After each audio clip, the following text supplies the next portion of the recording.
Hello, this is Greg Berzinsky for Beardbrand, and today we're going to take the advice of Jack Milocco, that old sage, and give this old sage, Sam Elliott, a big natural beard.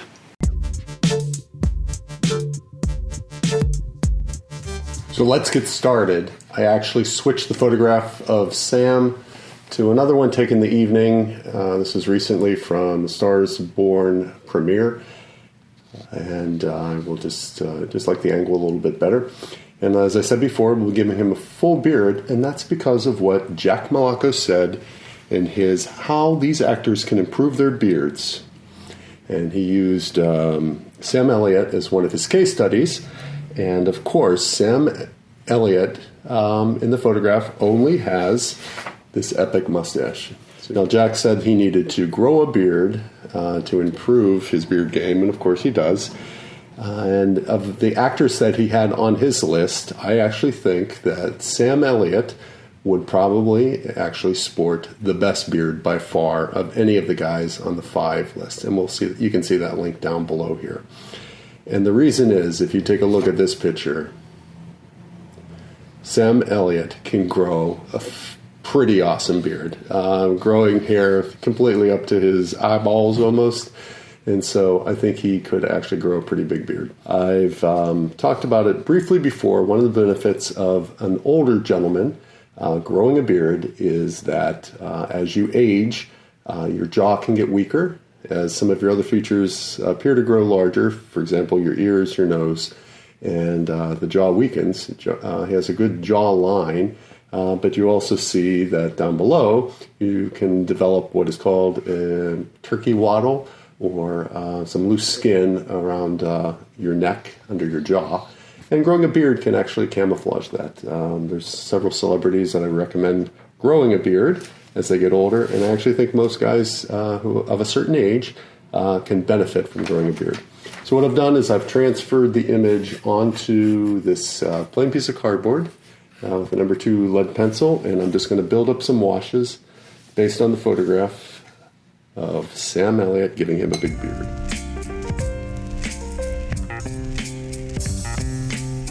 I can actually say that Jack was wise in saying that it should probably be a natural beard given his very strong cheek line. It's very high, but I don't know if in Hollywood that would play well, with the exception of playing a role in the movies. So I'm probably going to line it up a bit on his cheeks. But let's get started by adding some washes and building up some tone here.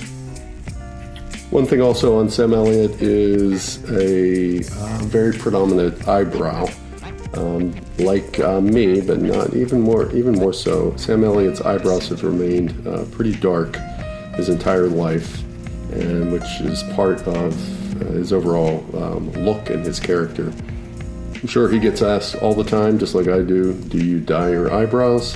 And looking close at this photograph, there are gray hairs scattered in the eyebrow here, so I'm pretty confident that this man does not dye his eyebrows. When putting on washes, they appear to be dark at first, and then when they dry, they get slightly lighter, actually much lighter. And so we'll go back and layer up the washes here.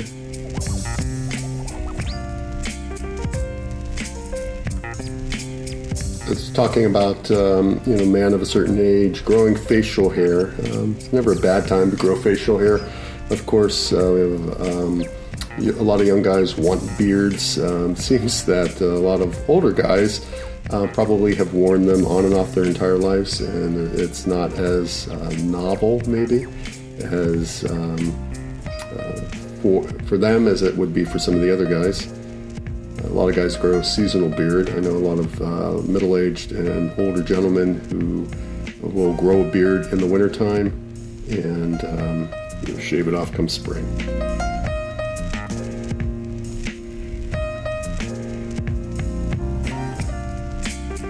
One thing also that Sam Elliott is blessed with is an amazing head of hair, sporting almost no recession and fairly thick. You can see videos online of he might have been the first guy to wear the man bun back when he had dark with a touch of salt and pepper in his hair.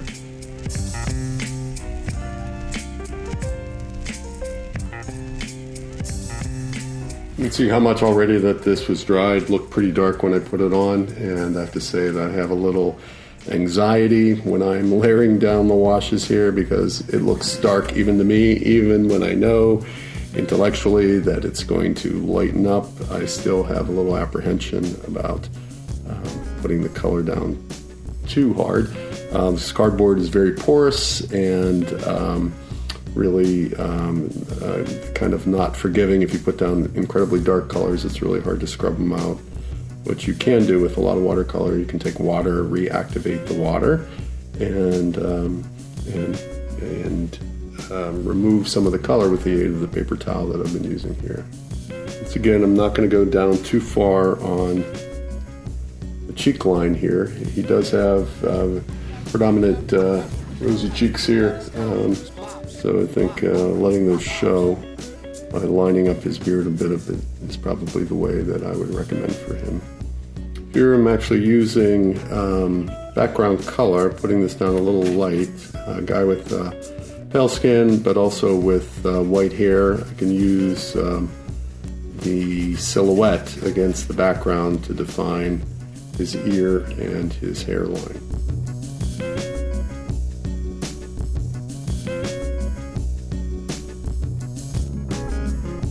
Just the opposite on this side, I will use the dark part of his, the dark of his hair and his created by shadow to define the edge over here against a lighter background.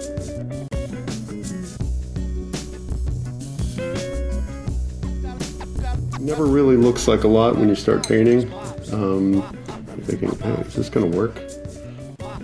And then slowly over time, beauty of watercolors, I can continue to build it up and add more color, add more depth, add more detail. A lot of older guys and guys with thick hair, thick eyebrows, his tend to have some hairs that are just going any which way they want, and I'll come back in with a very small brush and define some of those later. Sam lives in California, and looks like he has been in the sun a bit, and giving him that weathered look. If you know Sam Elliott's work, a lot of it is related to Western genre. He's actually commented he needs more directors to be and producers making those type of movies because that's the only thing he seems to get cast in. But his weathered skin plays well. I think he'll continue to act in that genre and other genres as he continues to get older. But having tan skin actually works pretty well with having such white hair.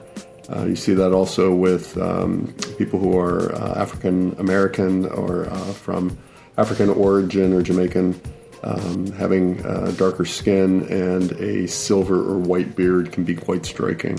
And I've seen that in my own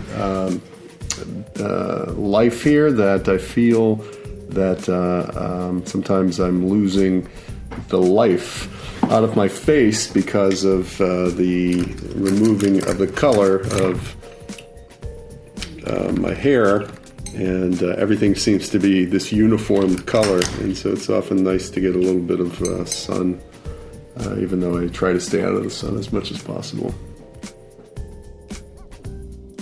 It's tough to, with a guy who's going to obviously have a pretty white beard, to define much of the jawline here. So I'm just going to add a little bit of tone to the bottom of this. So we're going to go in and define the edge of the beard on the side here.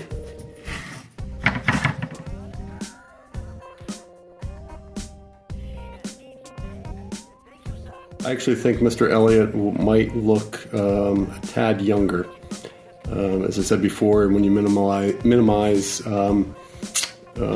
the loose skin on the neck and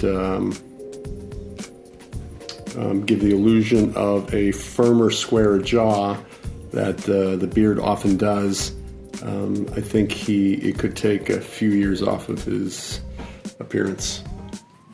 And not that looking young is the goal, but I think as you get older, you don't necessarily want to look older because of your facial hair, or lack of facial hair.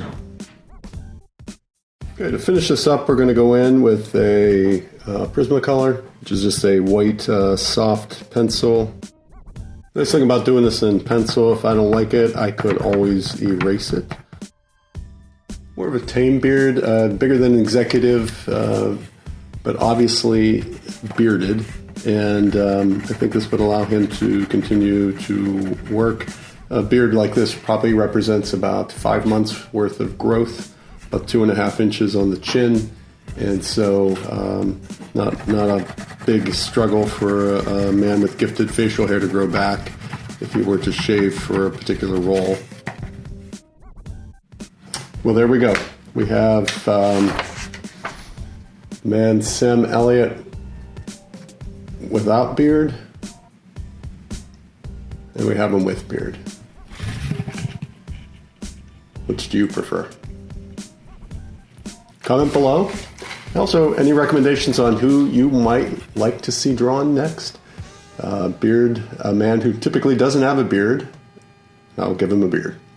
Till we meet again, beard on.